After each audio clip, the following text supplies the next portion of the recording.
Hello all, welcome to our channel food చహరీ. ఈరోజు ఈ వీడియోలో స్ట్రీట్ స్టైల్ బండి మీద దొరికే మీల్ మేకర్ పకోడీ ఎలా చేయాలో చూద్దాం.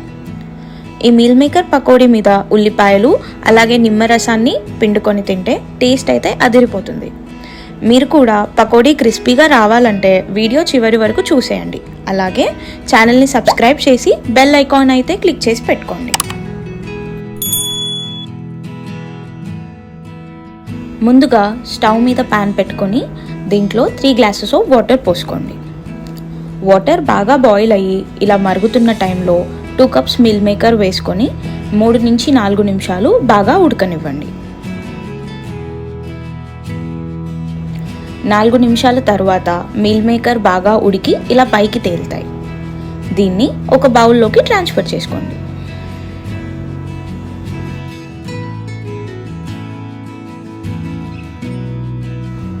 ఈ మీల్ మేకర్లో 2 గ్లాసెస్ కోల్డ్ వాటర్ పోసుకొని చల్లారనివ్వండి.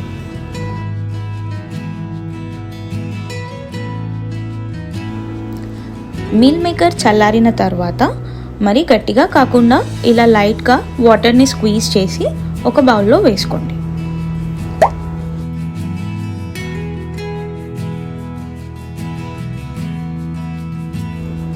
ఇప్పుడు ఇందులో 3 టేబుల్ స్పూన్ల శనగపిండి యాడ్ చేసుకోండి.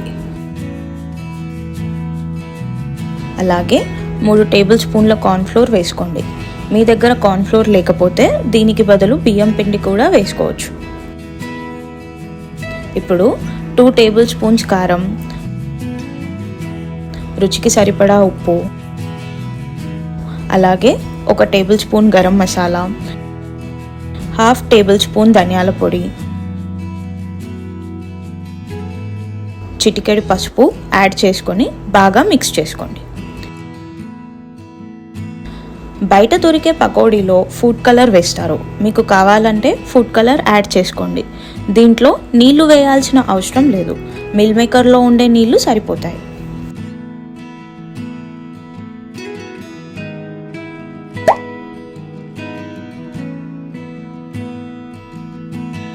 ఇప్పుడు స్టవ్ మీద ప్యాన్ పెట్టుకొని డీప్ ఫ్రైకి సరిపడా ఆయిల్ వేసుకోండి.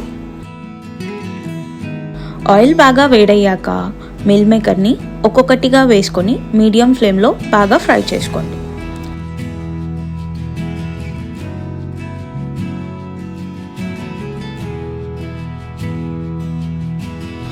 ఐదు నిమిషాల తర్వాత పకోడీలు ఇలా క్రిస్పీగా అవుతాయి. వీటిని ఒక బౌల్లో వేసుకోండి.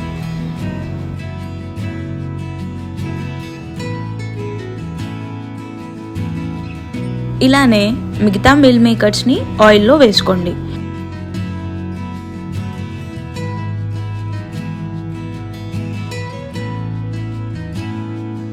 మీడియం ఫ్లేమ్లో క్రిస్పీగా ఇలా గోల్డెన్ కలర్ అయ్యేంత వరకు ఫ్రై చేసుకోండి.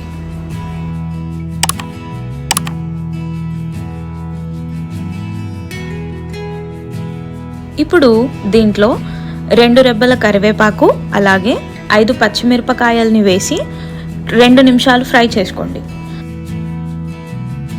పకోడీ తినేటప్పుడు మధ్యలో కరివేపాకు తగులుతుంటే టేస్ట్ చాలా బాగుంటుంది. చూసారా, పకోడీలు క్రిస్పీగా అయ్యాయి. ఇలా క్రిస్పీగా అయిన మీల్ మేకర్ని ఒక బౌల్లోకి తీసుకోండి.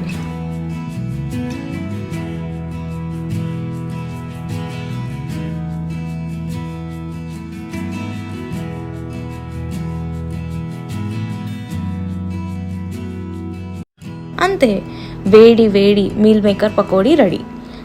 ఈ మీల్ మేకర్ పకోడీతో స్లైస్డ్ ఆనియన్స్ అలాగే నిమ్మకాయ రసాన్ని పిండుకొని తింటే మధ్య మధ్యలో పుల్లగా కారంగా తగులుతూ టేస్ట్ అయితే చాలా బాగుంటుంది. ఈ వీడియోలో చెప్పిన ప్రాసెస్ ఫాలో అయితే మీకు పకోడీలు చాలా క్రిస్పీగా వస్తాయి. ఈ పకోడీని ఈవినింగ్ అలాగే టీ టైంలో స్నాక్స్లా తినొచ్చు. మీరు కూడా ఈ మీల్ మేకర్ పకోడీని ట్రై చేసి ఎలా ఉందో కమెంట్స్లో చెప్పండి. అలాగే ఆ పిక్ని ఫుడ్ చహరీ ఇన్స్టాగ్రామ్ని ఫాలో చేసి ట్యాగ్ చేయండి. మీకు ఈ పకోడీ రెసిపీ నచ్చినట్లయితే వీడియోని లైక్ చేసి ఛానల్ని సబ్స్క్రైబ్ చేయండి. అలాగే మీ ఫ్రెండ్స్ అండ్ ఫ్యామిలీతో కూడా షేర్ చేయండి. See you all in the next video.